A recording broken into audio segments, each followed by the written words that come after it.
Freddie Aguilar, OPM legends net worth, lifestyle and final days. A voice that moved a nation. What does it take for a single song to echo through generations and become the heartbeat of a nation's soul? In the case of Freddie Aguilar, it took heartache, courage, and an undying love for his people. From serenading strangers on Manila's street corners to sparking revolutions with his music, Freddie Aguilar's life was nothing short of iconic. Known for the global anthem Anak and the revolutionary Bayan Ko, Aguilar was more than a musician. He was a voice of conscience, a cultural icon, and a symbol of patriotism. But behind the fame and music were deeply personal trials, political stands, and a lifestyle shaped by resilience. Today, we look back at the incredible legacy of Freddie Aguilar, his early years, personal life, net worth, lifestyle, and the cause of his passing on May 27, 2025. So sit back, hit that like button, and don't forget to subscribe as we honor the legend that was Freddie. Early life and musical roots. Born on February 5, 1953, in the quiet town of Santo Tomas, Isabela, Ferdinand, Freddie, Pascual Aguilar was destined for greatness, although his beginnings were far from glamorous.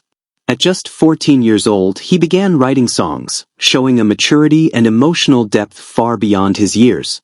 His parents wanted him to pursue a conventional path, so he enrolled in electrical engineering at the Guzman Institute of Technology. But the call of music proved stronger. At 18, Freddie took a bold leap. He left home and dropped out of college.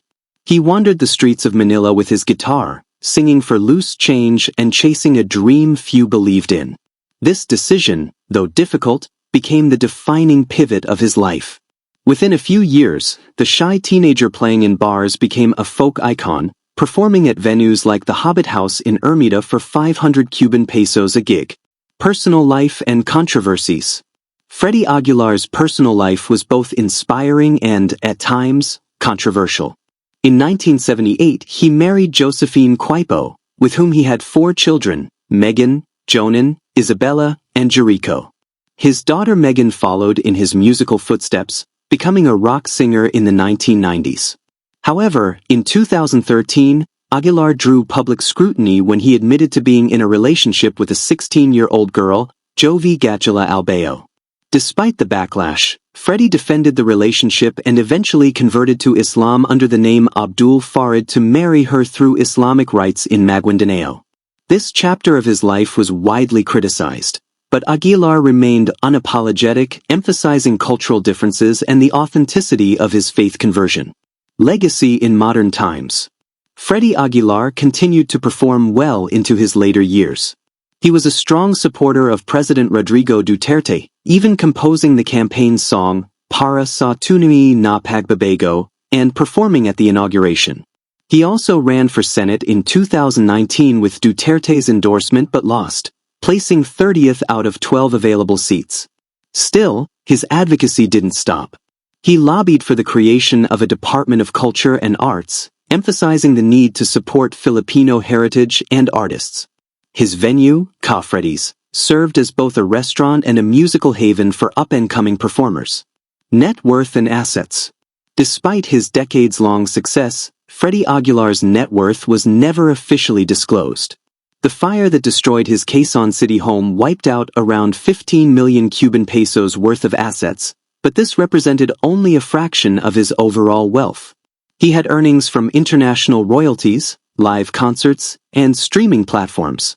Even if Aguilar lived modestly by celebrity standards, his real fortune lay in the influence he had on the Filipino identity and in the messages he delivered through his music. Based on public performances, global sales, and royalties, it's estimated that his career earnings could have reached the range of 100 Cuban pesos to 200 million Cuban pesos over the decades.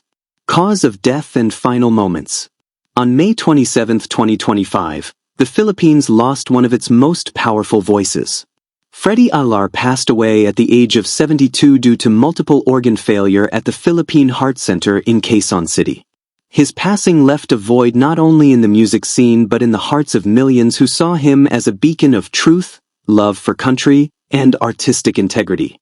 The legend of Anak and international fame. In 1978, Freddie wrote Anak, a deeply personal song about regret and reconciliation between a parent and child. The emotional ballad, inspired by his own rift with his father, resonated across cultures. The song didn't just top charts in the Philippines, it exploded globally. Anak went on to sell a staggering 33 million copies worldwide, making it the best-selling Filipino song of all time. It reached #1 in Japan, dominated charts in Malaysia, Hong Kong, and parts of Europe, and was translated into over 50 languages. By the 1980s, Freddie Aguilar was the second best-selling artist in Europe, according to Billboard. He had taken the voice of the Filipino to the world stage, and the world listened. Political activism and protest songs. But Freddie Aguilar wasn't content with just musical success.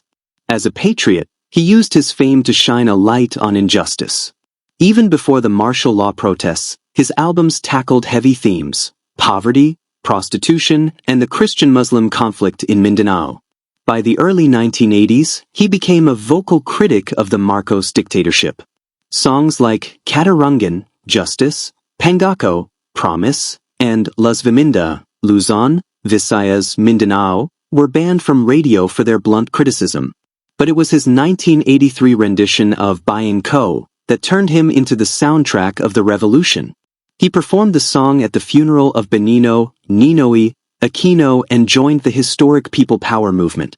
His voice wasn't just heard, it became the rallying cry of a people yearning for freedom, lifestyle, and real estate.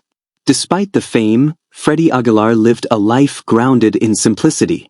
While he earned millions through music royalties, performances, and awards, he was never one to flaunt extravagant wealth. He built a cozy residence in North Fairview, Quezon City, filled with memorabilia, art collections, vintage instruments, awards, and personal recordings. Unfortunately, tragedy struck on January 3, 2018, when a massive fire engulfed his home. The blaze, which reportedly started in his music room, destroyed an estimated 15 million Cuban pesos worth of possessions. Thankfully, his wife and son escaped safely. At the time, Freddie was performing at his own resto bar, Ca Freddy's, along Tomas Morato Avenue, a testament to his continued passion for music and community. Conclusion: Freddie Aguilar wasn't just an artist, he was a storyteller, a rebel, a patriot, and a father to a nation's music. From the global success of Anak to the soul-stirring rendition of Bayan Ko, he gave Filipinos something more valuable than wealth. He gave them a voice. His life, while filled with ups and downs, controversies and triumphs, was dedicated to authenticity and heart. And as we say goodbye to the man who gave a soundtrack to the struggles and hopes of the Filipino people, his songs will continue to sing long after the music stops. Thank you, Ka Freddie. Don't forget to like, comment your favorite Freddie Aguilar song, and subscribe for more stories about icons who shaped our world.